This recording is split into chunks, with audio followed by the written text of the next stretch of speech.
ஓம் சாந்தி 8/7/2024. இனிமையான குழந்தைகளே, பாபாவிற்கு சமமாக அபகாரம் செய்பவர்கள் மீதும் கூட உபகாரம் செய்ய கற்றுக்கொள்ளுங்கள். நிந்திப்பவர்களையும் நண்பர்களாக ஆக்குங்கள். கேள்வி: பாபாவின் எந்த பார்வை உறுதியானது?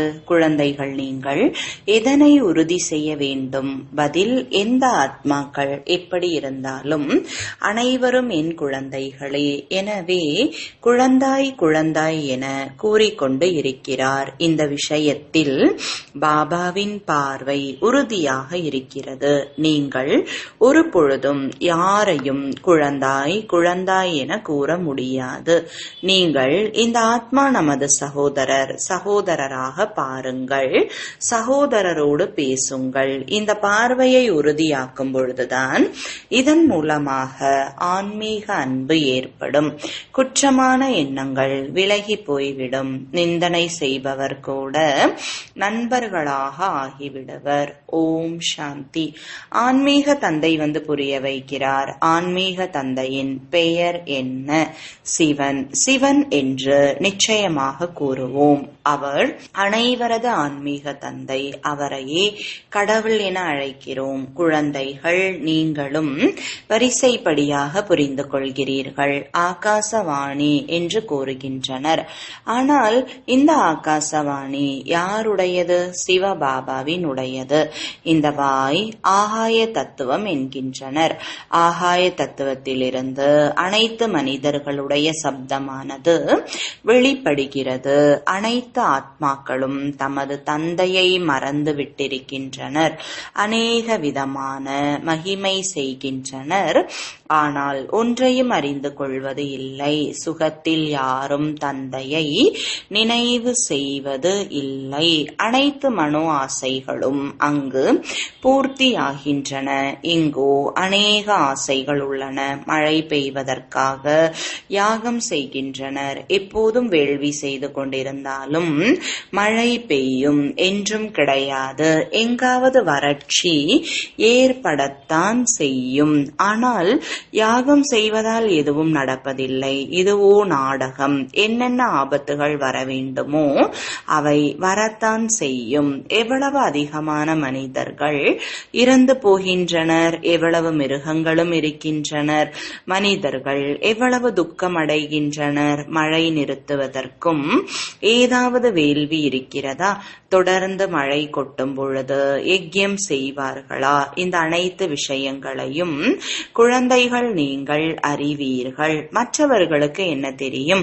பாபா புரிய வைக்கிறார். மனிதர்கள் தந்தையை புகழ் பாடுகின்றனர், திட்டமும் செய்கின்றனர். ஆச்சரியம் அல்லவா? பாபாவை இழிவு செய்வது எப்போது ஆரம்பமானது?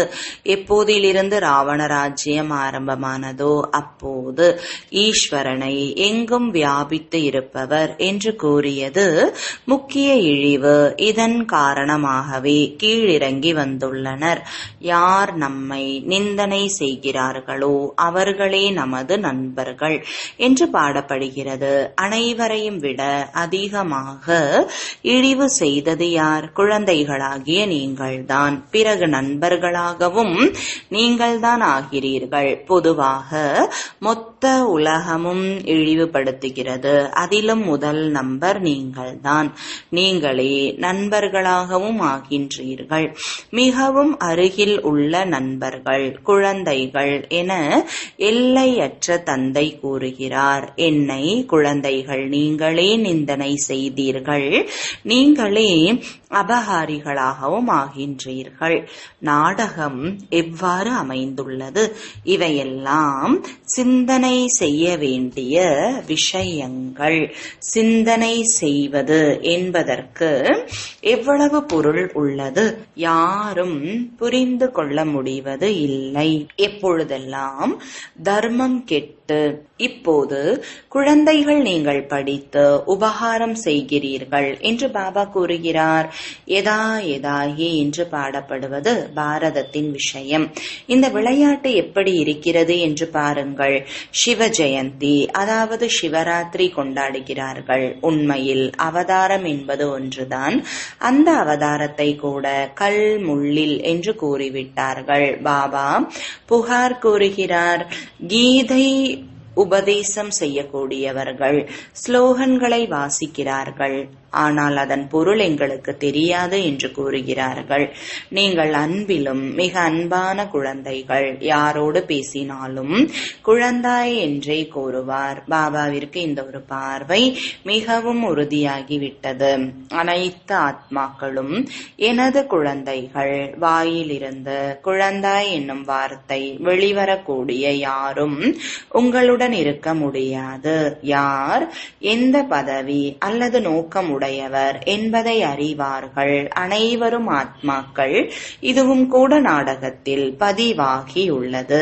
எனவே எந்த விதமான மகிழ்ச்சியோ அல்லது துக்கமோ ஏற்படுவது இல்லை. அனைவரும் எனது குழந்தைகள். சிலரோ துப்புரவு தொழில் செய்பவர்கள். அந்த சரீரத்தை ஏற்றுள்ளனர். வேறு சிலர் வேறு சரீரத்தை எடுத்துள்ளனர். ஆனாலும் குழந்தாய் என்று கூறும் பழக்கமாகிவிட்டது. தந்தையின் பார்வையில் அனைவரும் ஆத்மாக்கள். அவர்களிலும் கூட ஏழைகள் மிக நன்றாக இருக்கின்றனர். ஏனென்றால் நாடகப்படி அவர்கள் மிகவும் இழிவு செய்துள்ளனர். தற்போது மீண்டும் என்னிடம் வந்துள்ளனர். இந்த லக்ஷ்மி நாராயணன் மட்டுமே ஒரு பொழுதும் இழிவு செய்யப்படவில்லை. கிருஷ்ணரை கூட மிகவும் இழிவுபடுத்தியுள்ளனர். ஆச்சரியம் அல்லவா? கிருஷ்ணரே பெரியவராகும் போது அவரை இழிவாக பேசவில்லை. இந்த ஞானம் எவ்வளவு ஆழமானது! இம்மாதிரி ஆழமான விஷயங்களை எவராவது புரிந்து கொள்ள முடியுமா என்ன? அதற்கு புத்தி தங்க பாத்திரமாக வேண்டும். அது நினைவு யாத்திரை மூலமாகவே நடைபெறும். இங்கே அமர்ந்திருக்கும் பொழுது கூட யதார்த்தமான நினைவு செய்கிறார்களா என்ன? நாம் சிறிய புள்ளியான ஆத்மாக்கள் என்பதை அறிவது இல்லை. புத்தி மூலமாக நினைவு செய்ய வேண்டும். இது புத்தியில் வருவதே இல்லை. சிறிய ஆத்மா, அவர் நமது தந்தையாகவும் ஆசிரியராகவும் இருக்கிறார். இது கூட புத்தியில் வருவது இல்லை. பாபா பாபா என்று கூறுகின்றனர். துக்கத்தின் போது அனைவருமே நினைக்கின்றனர். பகவானுடைய வாக்கியம் அல்லவா? துக்கத்தில் அனைவரும் நினைக்கின்றனர். சுகத்தில் யாரும் நினைப்பது இல்லை. நினைவு செய்வதற்கு அவசியம் இல்லை. இங்கு துக்கத்தை தரும் ஆபத்துகள் அதிகமாக ஏற்படுகின்றன. கடவுளே இரக்கம் கொள்வீர், கருணை காண்பிப்பீர் என்று கூறி நினைவு செய்கின்றனர். இப்போது கூட குழந்தைகள் ஆகின்றனர். பிறகு எழுதுகின்றனர், கருணை காண்பியுங்கள், சக்தி கொடுங்கள், இரக்கம் காட்டுங்கள். ஆனால் பாபா கூறுகிறார், யோக பலத்தின் மூலம் நீங்களே சக்தியை எடுத்துக் கொள்ளுங்கள். உங்களுக்கு நீங்களே இரக்கம் காட்டுங்கள். உங்களுக்கு நீங்களே ராஜ்ய திலகத்தை இட்டுக் கொள்ளுங்கள். எப்படி உங்களுக்கு நீங்களே கொடுத்துக்க முடியும் என்பதற்கான வழியை நான் கூறுகிறேன். ஆசிரியர் படிப்பதற்கான வழியை தானே கூறுவார். மாணவர்களுடைய வேலை படிப்பது, அறிவுரைப்படி நடப்பது. ஆசிரியர் என்பவர் குருவாக ஆக முடியுமா? கருணை மற்றும் ஆசீர்வாதத்தை தருவதற்கு யார்? நல்ல குழந்தைகளோ அவர்கள் ஓடுவார்கள். ஒவ்வொருவருக்கும் சுதந்திரம் உண்டு. எவ்வளவு முடியுமோ அவ்வளவு ஓடலாம். நினைவு பயணமே ஓடுதலாகும். ஒவ்வொரு ஆத்மாவும் தனித்தனியானது. சகோதர சகோதரி என்ற உறவும் விடுபட்டுள்ளது. சகோதரன் என்று பார்த்தால் கூட தவறான பார்வை விடுபடுவது இல்லை. அது தன்னுடைய வேலையை செய்து கொண்டிருக்கிறது. இந்த சமயத்தில் மனிதர்களுடைய அங்கங்கள் அனைத்தும் குற்றமுள்ளவையே. யாரையாவது எட்டி உதைத்தால், கோபப்பட்டால் குற்றமுள்ள அங்கமாகி விடுகிறதல்லவா? இவ்வாறு ஒவ்வொரு உடல் உறுப்பும் தவறானதாகி விடுகிறது. ஆனால் சத்யுகத்திலோ எந்த உறுப்பும் தவறு செய்ய முடியாது. இங்கோ ஒவ்வொரு உறுப்பினாலும் தவறான செயல்களை செய்து கொண்டே இருக்கின்றனர். அனைத்திலும் அதிகமாக தவறுகள் செய்யும் உறுப்பு எது? கண்கள். விகாரத்தின் ஆசை முழுமை அடையவில்லை என்றால் கையை நீட்ட ஆரம்பித்து விடுகின்றனர். கைகள் நீள ஆரம்பித்து விடுகின்றன. முதலில் கண்கள்தான். எனவேதான் சூர்தாஸின் கதை கூட உள்ளது. சிவபாபாவோ எந்தவித சாஸ்திரத்தையும் படிக்கவில்லை. இந்த ரதம் அதிகமாக படித்துள்ளார். சிவபாபா ஞானக்கடல் என்று கூறப்படுகிறார். சிவபாபா எந்தவித புத்தகத்தையும் படிப்பது இல்லை என்பதை நீங்கள் அறிவீர்கள். நானோ ஞானம் நிறைந்தவன், விதை ரூபமானவன். இந்த சிருஷ்டி எனும் மரத்தின் விதை தந்தை. என்னுடைய வசிக்கும் இடம் மூலவதனம் என்பதை பாபா புரிய வைக்கிறார். தற்போது இந்த ஷரீரத்தில் வீற்றிருக்கிறார். நான் பரம தந்தை பரமாத்மா என்று வேறு யாரும் கூற முடியாது. நல்ல புத்திசாலி யாரேனும் ஈஸ்வர் சர்வவியாபி என்று கூறினால், அப்படியென்றால் நீங்களும் கடவுளா என்று உடனே கேட்பார். நீங்கள் அல்லாஹ் இறைவனாக இருக்கவே முடியாது. ஆனால் இந்த சமயத்தில் யாரும் புத்திசாலிகள் இல்லை. அல்லாவையும் தெரியாது. அல்லாவாக இருக்கிறேன் என்று அவர்களையே கூறிக்கொள்வார்கள். அதையே ஆங்கிலத்தில் எங்கும் நிறைந்தவர் என்கிறார்கள். அதன் பொருளை அறிந்திருந்தால் ஒருபோதும் கூற மாட்டார்கள். சிவபாபாவின் ஜெயந்தியில் இருந்து புதிய உலகின் ஜெயந்தி. அதில் தூய்மை, சுகம், அமைதி அனைத்தும் வந்து விடுகிறது. சிவ ஜெயந்தியிலிருந்து கிருஷ்ண ஜெயந்தி, அதிலிருந்து தசரா ஜெயந்தி, சிவ ஜெயந்தியிலிருந்து தீபமாலையின் ஜெயந்தி, சிவ ஜெயந்தியிலிருந்து சொர்க்கத்தின் ஜெயந்தி, அனைத்து ஜெயந்திகளும் வந்து விடுகின்றன. இந்த புதிய விஷயங்கள் அனைத்தையும் பாபா வந்து புரிய வைக்கிறார். சிவ ஜெயந்தியிலிருந்து சிவாலய ஜெயந்தி, வைஷ்யாலயம் மறைந்து போனது. அனைத்து புதிய விஷயங்களையும் பாபா புரிய வைக்கிறார். சிவ ஜெயந்தியிலிருந்து புதிய உலகின் பிறப்பு. உலகில் அமைதி வேண்டும் என்று விரும்புகிறார்கள் அல்லவா? நீங்கள் எவ்வளவு நல்ல முறையில் புரிய வைத்தாலும் விழித்துக் கொள்வதே இல்லை. அஞ்ஞான இருளில் உறங்கிக் கொண்டு இருக்கின்றனர். பக்தி செய்து செய்து ஏணிப்படியில் கீழே இறங்கிக் கொண்டே இருக்கிறார்கள். பாபா கூறுகிறார், நான் வந்து அனைவருக்கும் சத்கதியை அளிக்கிறேன். சொர்க்கம் மற்றும் நரகத்தின் ரகசியத்தை குழந்தைகளாகிய உங்களுக்கு பாபா புரிய வைக்கிறார். செய்தித்தாள்களில் நீங்கள் உங்களை நிந்தனை செய்தவர்களும் எமது நண்பர்களே என்று அவர்களுக்கு எழுதுங்கள். உங்களையும் சத்கதியை அடையச் செய்வோம். எவ்வளவு நிந்திக்க வேண்டுமோ அவ்வளவு நிந்தியுங்கள். கடவுளையே நிந்திக்கின்றனர் என்றால் எம்மை நிந்திப்பதால் என்னவாகும்? உங்களுக்கு கட்டாயம் சத்கதியை வழங்குவோம். விரும்பாவிட்டாலும் கூட மூக்கை பிடித்து அழைத்து செல்வோம். பயப்பட வேண்டிய அவசியமே இல்லை. எதை செய்தாலும் கல்பத்திற்கு முன்னால் செய்துள்ளீர்கள். பீகோக்களாகிய நாங்கள் அனைவரும் சத்கதியை அடையச் செய்வோம். நல்ல முறையில் புரிய வைக்க வேண்டும். அபலைகள் மீது அராஜகம் கல்பத்திற்கு முன்னால் கூட நடந்தது. இதனை குழந்தைகள் மறந்து போகின்றனர். கணக்கற்ற குழந்தைகள் அனைவரும் நம்மை நிந்திக்கின்றனர். அனைவருக்கும் அன்பான நண்பர்களாக குழந்தைகளே உள்ளனர். குழந்தைகள் மலர்களை போன்றவர்கள். குழந்தைகளுக்கு தாய் தந்தையர் முத்தமிடுகின்றனர், தலை மீது வைத்துக் கொள்கின்றனர், அவர்களுக்கு பணிவிடை செய்கிறார்கள். பாபாவும் குழந்தைகளாகிய உங்களுக்கு சேவை செய்கிறார். தற்போது உங்களுக்கு இந்த ஞானம் கிடைத்துள்ளது. அதனை நீங்கள் கூடவே எடுத்து செல்கிறீர்கள். யார் எடுத்துக்கொள்வது இல்லையோ அவர்களுக்கும் நாடகத்தில் பாகம் உள்ளது. அதே பாகத்தை நடிப்பார்கள். கணக்கு வழக்கை முடித்துக்கொண்டு வீட்டிற்கு சென்று விடுகின்றனர். அவர்கள் சொர்க்கத்தை பார்க்க இயலாது. அனைவரும் சொர்க்கத்தை பார்ப்பார்களா என்ன? இந்த நாடகம் ஏற்கனவே அமைக்கப்பட்டுள்ளது.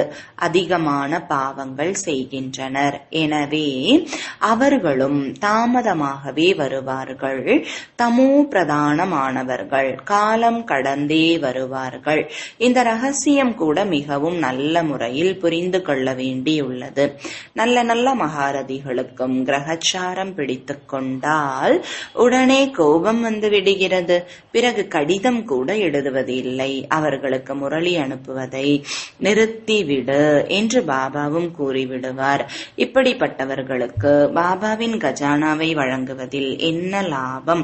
யாருக்காவது பிறகு கண் திறந்தால் தவறு ஏற்பட்டு விட்டது பாபா என்கிறார்கள். வேறு சிலரோ ஒரு பொருட்டாகவே எடுத்துக்கொள்வது இல்லை.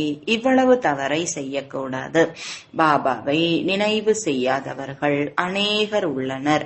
மேலும் தன்னை போன்று பிறரையும் ஆக்குவது இல்லை. இல்லை என்றால் பாபா நாங்கள் ஒவ்வொரு கணத்திலும் உங்களை நினைக்கிறோம் என எழுத வேண்டும்.